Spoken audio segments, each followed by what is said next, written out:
Hello everyone, मेरा नाम विकास है। आज मैं आपको एक बहुत बड़ा डेटा देने वाला हूं अबाउट एजुकेशन लोन। इंडिया के अंदर हर व्यक्ति अपने बच्चे को पढ़ाना चाहता है और हायर स्टडीज के लिए कई लोग विदेश प्रेफर करते हैं।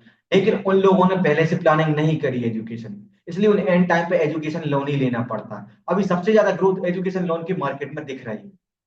सबसे ज्यादा ग्रोथ उसमें चल रही है क्योंकि लोग एक समय के लिए कार लोन पोस्टपोन कर सकते हैं, लेकिन एजुकेशन लोन को पोस्टपोन नहीं कर सकते।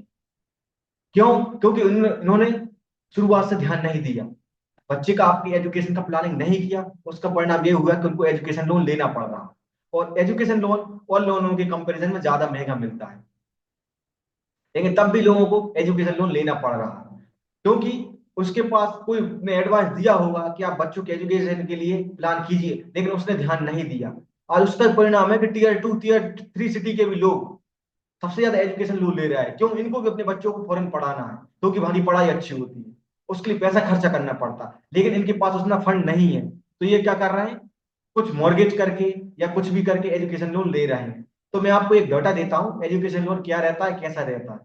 इसलिए आप अगर इन सबसे बचना चाहते हैं तो आज ही अपनी फाइनेंशियल प्लानिंग शुरू कर दें, बच्चे की एजुकेशन के लिए या मैरिज के लिए या फिर खुद की प्लानिंग, रिटायरमेंट प्लानिंग, इस सब की प्लानिंग आप अभी से शुरू कर दीजिए। नहीं तो टाइम नहीं लगता, चुटकियों में टाइम निकल जाता।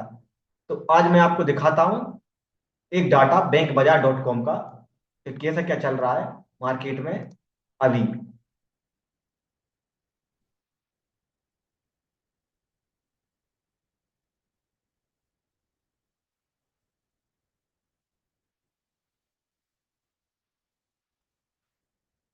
अब जैसे कि मैंने ये वेबसाइट खोली बैंक बाजार.com की, जैसे ही आप इसमें लॉग इन करते हैं तो इसमें लिखा है एजुकेशन लोन। अब एजुकेशन लोन में क्या लिखा है इनने कि हर बैंक का अलग अलग रहता है एजुकेशन लोन। कैसा रहता है? स्टेट बैंक ऑफ इंडिया 8% से लेके 11% तक एजुकेशन लोन ले रही है। लोन अमाउंट है 20 लाख रुपए, इसका कोई चार्ज नहीं ले रही है। और उससे ज्यादा है तो यह 10,000 रुपये चार्ज बता रहा है बैंक बाजार के अनुसार। सेंट्रल बैंक 8 से 10 लाख, वो 10% वो भी ले रही है। नील फॉर स्टडीज इंडिया के लिए नहीं है ये, 10% नॉन अमाउंट फॉर स्टडी अब्रॉड के लिए है ये। पंजाब नेशनल ले रही है nil for studies in India, 1% नॉन स्टडीज अब्रॉड लिखा है इसमें।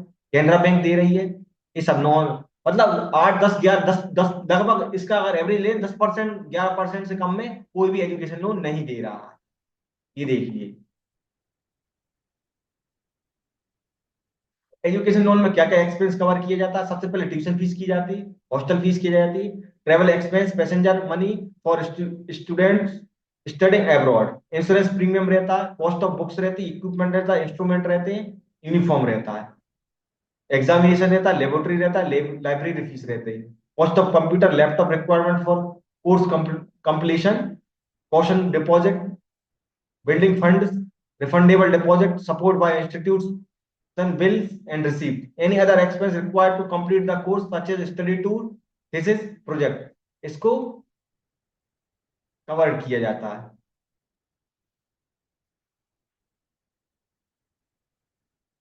अब इसमें लिस्ट ऑफ डॉक्यूमेंट क्या क्या लगता है इसमें देखो।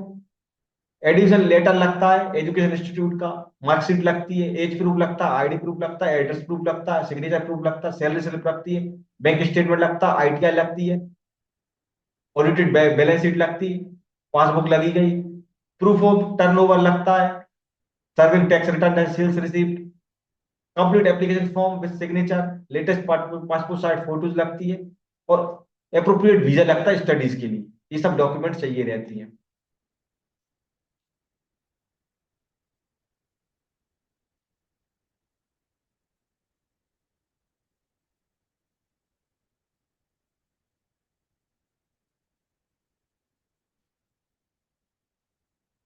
इन सबसे बचने के लिए आपके पास एक ही तरीका है, आप पहले से ही अपने बच्चे की एजुकेशन की प्लानिंग कर लें। नहीं तो सबसे ज्यादा लोग एजुकेशन लोन ही ले रहे हैं क्योंकि उनको किसी ने समझाया भी है कि भाई एजुकेशन के लिए पैसे बचाना शुरू कर दो, लेकिन उनको बाद में ही खबर आती। या फिर आपने देखा होगा वो सोना गिरवी रख के पैसा इकट्ठा करते, मतलब सोना भी लिया, गिरवी भी रखा, उस पर ब्याज भी दिया। इससे बड़ी बेवकूफी क्या होती है? मतलब गोल्ड लोन लेंगे, गोल्ड रख के लोन लेंगे, उस पर इंटरेस्ट देंगे, तो गोल्ड का क्या फायदा भाई? गोल्ड भी ले लिया तुमने, इंटरेस्ट भी दे रहा है उसको। तो पहले से ही पैसा बचाओ ना उसका, इससे फायदा हो। नहीं करते लोग बाग, या जमीन रख के लोन उठा लेते हैं, जमीन भी रखी, ब्याज भी लग दिया, क्या फायदा हुआ है जमीन का?